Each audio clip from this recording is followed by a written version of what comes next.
Friends welcome back to my channel Arpita लाइफस्टाइले सबाइके स्वागत। आशा करी तोमरा सबाई भालो आछो सुस्थ आछो।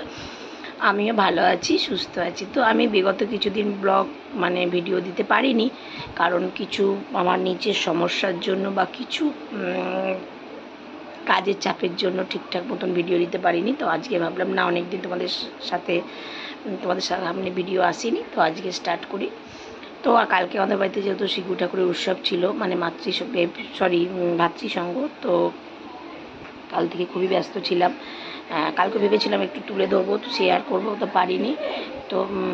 তো এখন আমি এসেছি। সকালবেলা উঠে অনেক ঠাকুরের বাসন টাসন ছিল, কাজকর্ম ছিল। সকালবেলা আজকে প্রেশারে ভাত সিদ্ধ ভাত আর ডিম সিদ্ধ করে দিয়েছি। দাদা ভাই, মনা আর বাবান খেয়েছে, আর সবাই চিড়ে দই খেয়েছে। আমি একটু পান্তা ভাত ছিল ওটা খেয়েছিলাম। আবার এখন ভোলা মাছ দিয়ে এইটুকুনি ভাত খেলাম চাটনি দিয়ে, কালকে চাটনি ছিল। তারপরে অনেক বাসন আজকে দিদি আসেনি, তারপর ঠাকুরের বাসন টাসন ধুয়ে কেচে টেচে টেলে আবার আমি বেরোবো, তার জন্য এখন রেডি হব। তো শরীরের অবস্থা খুবই খারাপ। তো চলো তোমরা দেখতে থাকো। আর এতদিন ভিডিও না দেওয়ার জন্য তোমাদের কাছে খুবভাবে সরি। তো তোমরা আমাকে আজকে এই জায়গাতে নিয়ে এসছো, তোমরা আমাকে প্রচুর সাপোর্ট করছো। শর্টসগুলো দিচ্ছিলাম, কিন্তু ভিডিওটা ঠিকঠাক লং ভিডিও দেওয়া পারিনি দিতে, তাই চেষ্টা করবো। তো এখন আমি বেরোবো, এখন যাব একটা জায়গাতে। তো চলো আমার সাথে থাকো, দেখতে থাকো।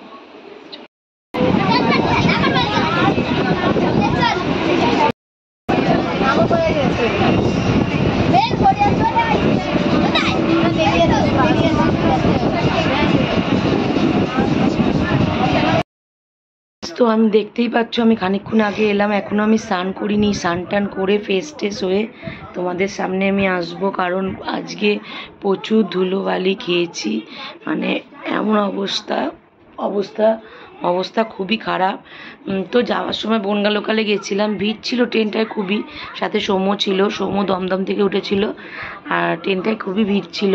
কিন্তু নামতে পেরেছিলাম ঠিকঠাক মতন হাবড়াতে, দিয়ে ওখানে গিয়ে কাজ করলাম। কাজটা ওখানে মোটামুটি আজকে ভালোই হয়েছে। তারপর কাজ করে তারপরে এলাম হচ্ছে, ভেবেছিলাম ট্রেন তো পাবোই না, 9:14 বনগা লোকাল ছিল, কিন্তু 8:15 বনগা লোকালটা কিছু একটা কারণবশত আজকে দাঁড়িয়েছিল ওখানে। সেহেতু ট্রেনটা পেয়ে গেছি আর ঝপাঝপ চলে এসেছি। কাজটা ঠিকঠাক হয়েছে। তারপর ওখানে গিয়ে একটু ফুচকা খেলাম, একটু ঘুগনি খেয়েছিলাম, সময় কিনেছিল, আর একটু জলের বোতল। তো কারণ খুব গরম, জল তেষ্টা পাচ্ছে, জানোই তো খুব গরম। তো কাজ না করলে যে কখনোই কিছু হবে না, এটা তো বুঝলামই। হ্যাঁ,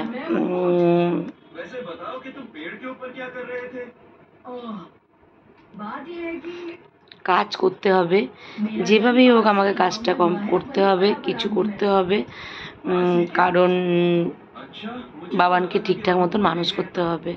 তো চলো, তোমাদের আশীর্বাদ সাথে রেখো। আর আমি খানিকক্ষণ আগে এলাম, এসে আসার সময় আবার পোলাও আর চিকেন কষা দিয়ে দিয়েছিল। তো ওটা নিয়ে এসেছিলাম বাড়িতে খাই। ওখানে তো খাওয়ার তো কোনো প্রশ্নই নেই, যেহেতু প্রচণ্ড ধুলোবালি রাস্তায় ছিল, তো দিয়ে দিয়েছিল বলে বাড়ি নিয়ে এসেছিলাম। তো এসে বাবানকে খাই, আমি খেলাম। এখন এবার আমি একটুখানি মানে স্নান টান করে আসি, তারপর শর্টসগুলো পোস্ট করব, সেগুলো পোস্ট হয়নি, করব।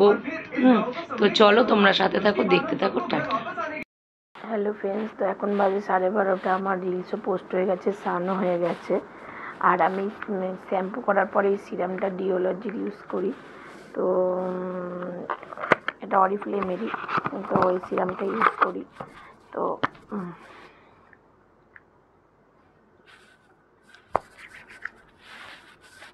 এটা দিলে চুলটা খুব শাইন করে এবং চুলটা খুব নরম থাকে।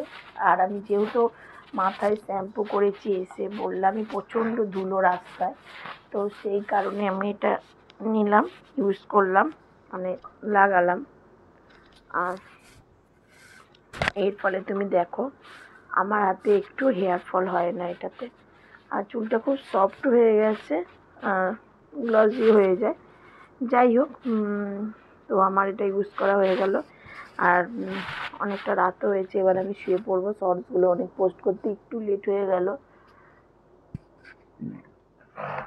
লেট হয়ে গেল। তো চলো তোমরা সাথে থাকো, দেখতে থাকো, আর আমাকে এইভাবেই ভালোবাসতে থাকো। চলো টাটা, গুড নাইট। আর এবার থেকে আমি প্রমিস করছি আমার রোজই আমি ভিডিও করব, একটু ছোট হলেও হতে পারে, তবে রোজই করব। তো চলো